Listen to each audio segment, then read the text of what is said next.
Olá, eu sou Marina Verenix, repórter de Carta Capital, e hoje vamos falar da relação entre política e futebol nesse especial de vídeos dedicados à Copa do Mundo de 2022. O maior evento de futebol do mundo já começou no Catar. No entanto, políticas homofóbicas do país sede levaram muitas pessoas a questionar a decisão da FIFA de sediar o torneio no Catar, apontada como a Copa mais politizada da história dos mundiais.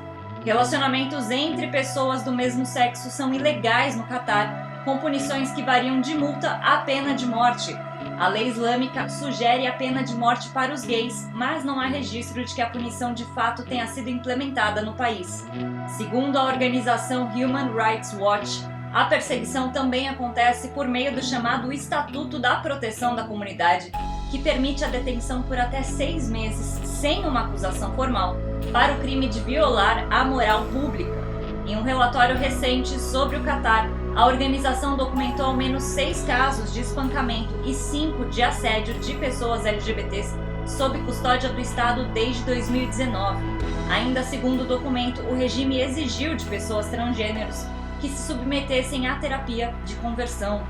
Em resposta às acusações, o Catar afirmou que o relatório contém informações falsas, incluindo a existência de centros oficiais de conversão.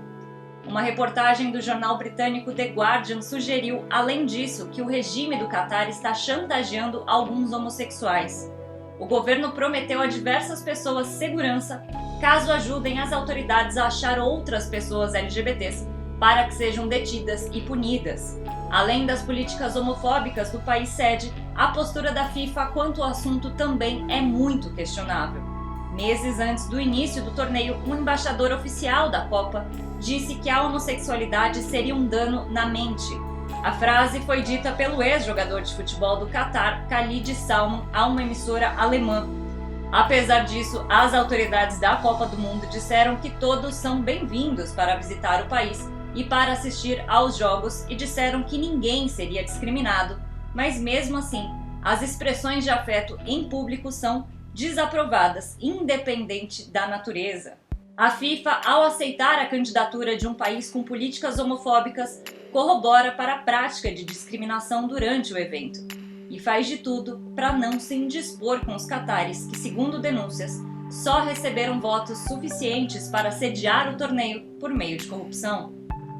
A entidade colocou em prática o artigo 33 do regulamento da competição, que afirma que a exibição de mensagens políticas, religiosas ou qualquer slogan por natureza que sejam feitas por jogadores, árbitros e técnicos é proibida. A aplicação desse artigo tem precedente e não faz muito tempo.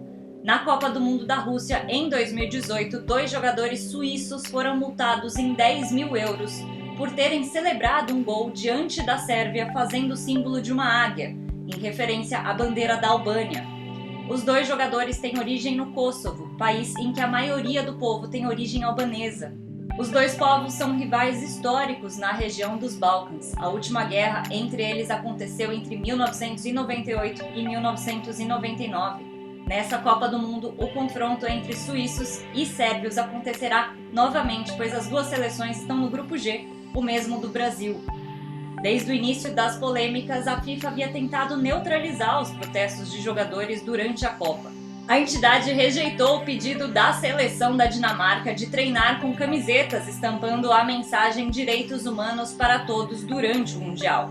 A mesma frase foi usada pela seleção norueguesa durante uma partida das eliminatórias da Copa. A seleção dos Estados Unidos, por exemplo, terá o logotipo da equipe com um tema de arco-íris dentro de suas instalações de treinamento e sala de imprensa para apoiar a causa LGBT. Desde que o Catar recebeu o direito de sediar o Mundial, a preocupação em evitar qualquer tipo de protesto estava no topo da lista dos organizadores. Mas a utopia de não misturar política e futebol do presidente da FIFA, o Gianni Infantino, e das autoridades catares durou apenas um dia. Ainda antes do início do torneio, 7 seleções europeias fizeram um requerimento para a FIFA para que seus capitães utilizassem braçadeiras com cores do arco-íris e a mensagem One Love, em apoio aos direitos LGBTs. Entretanto, a resposta da organização máxima do futebol chegou às vésperas da estreia, informando que manifestações de cunho político durante os jogos poderiam ser punidas com cartões amarelos. As seleções estavam preparadas para pagar as multas por violarem o código de uniformes do Mundial, mas a possibilidade dos seus capitães começarem o jogo com um cartão amarelo fez com que os times desistissem e recuassem dessa ideia. Eles corriam risco de suspensão na fase de grupos se recebessem outra advertência. Após as ameaças de punição esportiva, no segundo jogo sediado no país do Golfo Pérsico, os jogadores ingleses se ajoelharam como forma de protesto. Já que os capitães não puderam abraçar a manifestação, a ex-jogadora do Arsenal, hoje comentarista da BBC, a Alex Scott, usou a abraçadeira One Love durante o pré-jogo da emissora no gramado do Estádio Internacional Khalifa antes de Inglaterra e Irã. E não é apenas o direito da comunidade LGBT que está no centro dos protestos no maior palco de futebol do mundo. No mesmo jogo, jogadores iranianos não cantaram um hino em defesa ao direito das mulheres, e nas arquibancadas muitos torcedores levaram cartazes em apoio à causa feminina. Desde setembro, iranianas têm sido perseguidas pelo uso inadequado do hijab, inclusive com assassinatos de algumas jovens.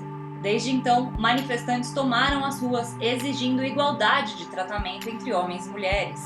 Nos bastidores do duelo entre Estados Unidos e País de Gales, houve mais um incidente envolvendo manifestações em favor do coletivo LGBT. Um jornalista norte-americano foi barrado por seguranças na entrada do estádio. O motivo? Usar uma camisa com uma bola e o arco-íris.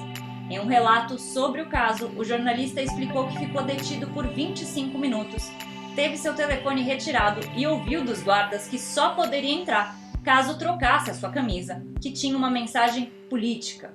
Um representante da FIFA foi chamado, liberou a entrada do jornalista e pediu desculpas segundo o próprio profissional.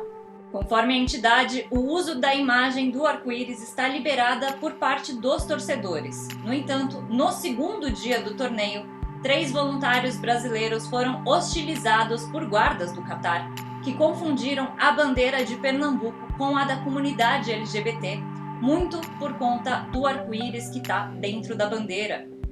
Ainda que o Catar e a FIFA tentem impedir, a Copa é sim momento de se discutir política e o protagonismo de times e jogadores é fundamental para incentivar a discussão. Não que a homossexualidade tenha sido naturalizada no futebol, ainda estamos muito longe disso, mas políticas assertivas passam a fazer parte da agenda da opinião pública e, por consequência, de patrocinadores, clubes, ligas e jogadores. No próximo episódio dessa minissérie de Carta Capital sobre a Copa do Mundo no Catar, vamos falar da relação entre política internacional e o futebol. Se inscreva no nosso canal do YouTube e não perca!